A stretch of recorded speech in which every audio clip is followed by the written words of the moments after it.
Hi there, Calvary New Spring. This is Pastor Hector coming to you this morning to just update you on our plan to reopen our church and how we're going to do it. And so I'm going to try to be as brief as possible. But what I'm also going to do is kind of everything that I share with you. I have my notes here on what I want to make sure I relay to you.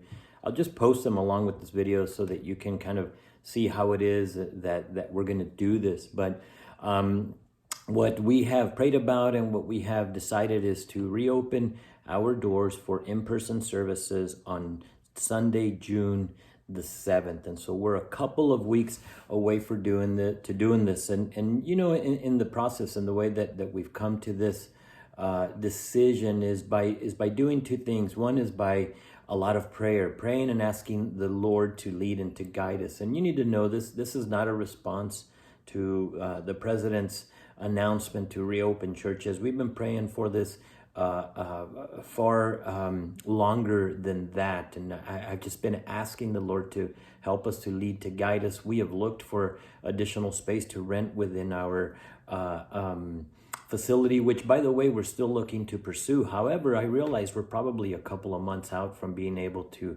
have it ready to be in use, but that is part of the plan. You can pray for us in that respect, but for now it's taken a lot of prayer. But it's not only prayer, it's also considering the voice of those who call Calvary New Spring their home church. And so I've prayed and I've considered everybody's voice and those that are a part of this fellowship. And so you got to know that one thing that I don't want to do is disobey the Lord or the laws of this land. And so I think that our plan going forward is one that is not in disobedience to the laws. If you recall, the governor, when he first spoke about churches here in Texas, he set forth some guidelines to kind of help us along in our reopening. Now, we cannot confuse guidelines with laws. Guidelines are there to put in place, and guidelines are good, and guidelines are safe, and guidelines are a great thing. And so, however, they're not law. You know, they are not mandated as something that we have to do. And so that being said, we are going to open our doors and do the best that we can to abide by the guidelines that have been set forth by our governor so that we can keep everybody as safe as possible. So it was prayer, but it was also considering the voice of the people. And within that voice, there's probably three groups of people. And I want to kind of talk to you a little bit about that. Number one is that there is within that group there's those in the church who are in need of meeting together now. For them, it's a necessity for them and their family. And you know what? Just because it's a necessity, it's something that they need today, right now. I just will not, and I cannot consider them impatient or label them as selfish or rebellious. You know, from the beginning, I made it really clear to you guys that I felt like, and I believe it's biblical, that we have been designed by God to fellowship together. It's throughout the Bible where the God asks us to pray for one another, to lay hands on one another, to be in fellowship for one another, to lift each other up. And kind of the key phrase in that is one another.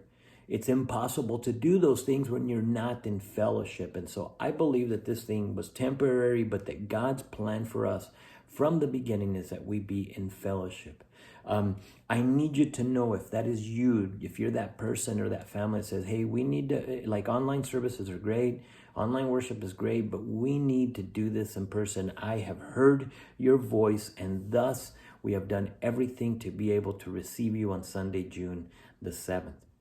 But you know, along with that is that there's some that maybe for them it's not quite a necessity, and there's a group who maybe is not quite ready to get back together at church, and for them, thus, they are being cautious. And you know what? Just like I'm not willing to label that first group as impatient or rebellious, I'm just not willing to label you as fearful. Perhaps you are fearful.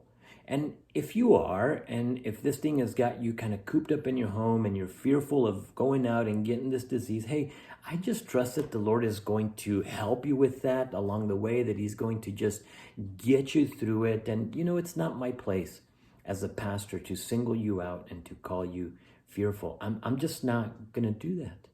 Why? Because within that group that's being, in my opinion, cautious is that group who maybe is taking care of. In our fellowship, that is the case for some that are taking care of an elderly parent, an elderly grandparent, or maybe somebody who has who is immune compromised or what have you. And so for you, it's just not wisdom to meet in person.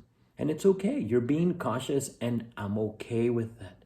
Within that group, there falls on some other people who are just of the opinion that, you know what, we just don't know everything about this virus. And so we just need to be more cautious. My family and I are just being more cautious. And listen, I hear you. And listen, I respect that, and I support you 100%.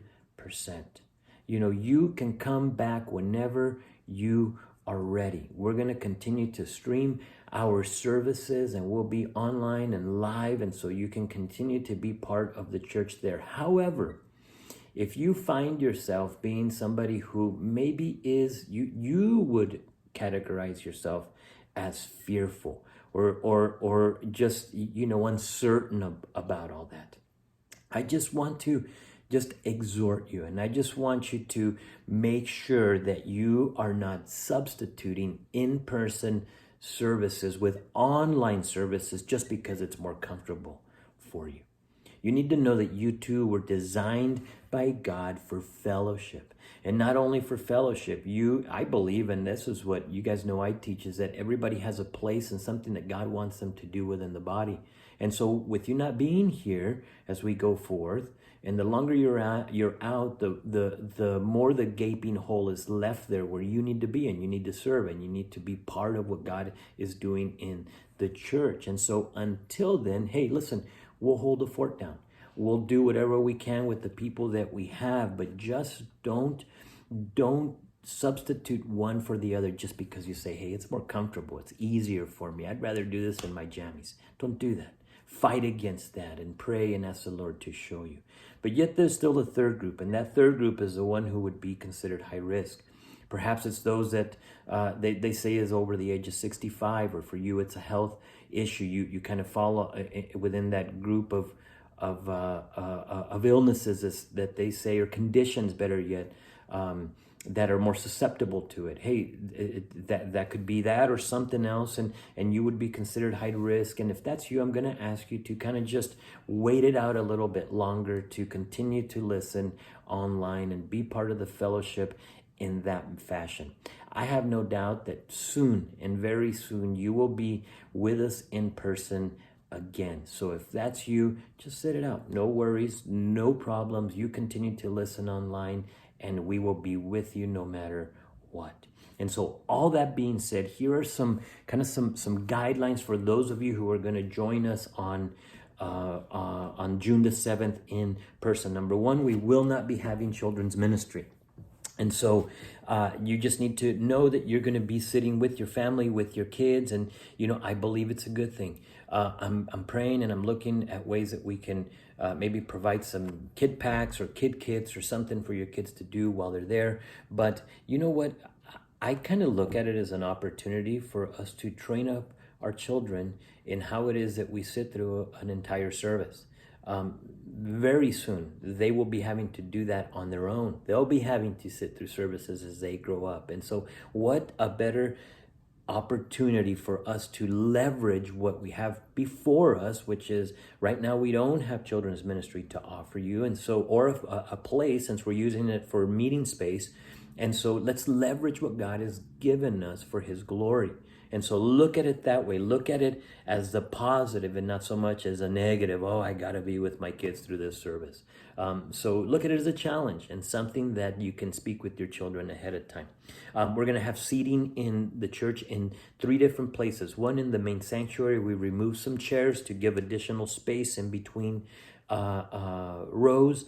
But also we have set up some chairs in the foyer. So as you walk into the church to the right, there will be some additional seating there. And then we have kind of removed everything from the children's ministry, and we've made that big room into a seating area as well. And so the children's room and the foyer both will have televisions that will have the service that is being done in the main sanctuary. They'll have it kind of live and streamed for them there. And so that's how we're gonna be able to receive our church back, is by having us in 3 separate areas but still under one roof. And so that'll be great. The second thing is that, or the next thing is that, we're going to have everything sanitized to the best of our ability. I don't have to convince you of this. You know that you've walked into a clean church all along, in a sanitized church, even before all this happened. And so that shouldn't be a concern. We're just going to have everything clean and ready for you when you walk in. We're going to encourage everyone to utilize hand sanitizer. That's going to be as you walk in, and then also throughout the church. We've placed visible signage throughout the church too, in the restrooms, to remind everybody of what best hygiene practices are. And so just be considerate of others as you come and you spend some time in person at church. Masks are going to be optional, so those are not going to be mandatory. If you feel more at peace wearing a mask, then wear it, but nobody's going to force you to wear one or to take it off. That's between you and the Lord. You wear it if you would like, and we are 100% supportive of you. If you don't feel like it's necessary, then you don't have to wear one. That being said, if you see someone wearing a mask, then just be respectful of their space. More than likely, they're doing it for your own good. And so just be mindful of that. We're going to ask you to refrain from greeting one another with hugs and handshakes. And, that's probably the hardest part for me. And yet, I realize that this is one area that for sure we can all comply in. We can do in the meantime, we can do the elbow greeting, the fist pump, or just a simple wave. And so remember to abstain from that. It's gonna be a temptation, but I'm gonna ask you to refrain and just be considerate of those around you. In the beginning, we're not gonna be serving coffee or snacks after service like we have. I think we'll get to that very, very, very quickly. But for now, we're going to go ahead and not have that, and I think it'll be okay. Now, if you need your coffee, I certainly do, and you want to bring it with you, hey, bring your coffee, bring your drink, bring it in with you. It doesn't matter if you're in the sanctuary, in the fellowship hall, or in the children's ministry. You're welcome to have it, and that will not be a problem. Lastly, immediately after service, what I'm going to ask you to do is, as we finish our last song, is to make your way out to the outside courtyard and kind of the entryway of our building. More because it's open air and it's more spacious, and it will be just a great place to fellowship with the others and just give us a little bit more space in between us. And so that's how we're going to handle it. That's what we're doing going forward. And so I cannot wait to see you on June 7th. It's going to be a grand time. And if you're going to be part of the continued online audience, hey, we love you. We're with you. I support you. And I can't wait to see you in person again. God bless you. I love you. We'll see you soon.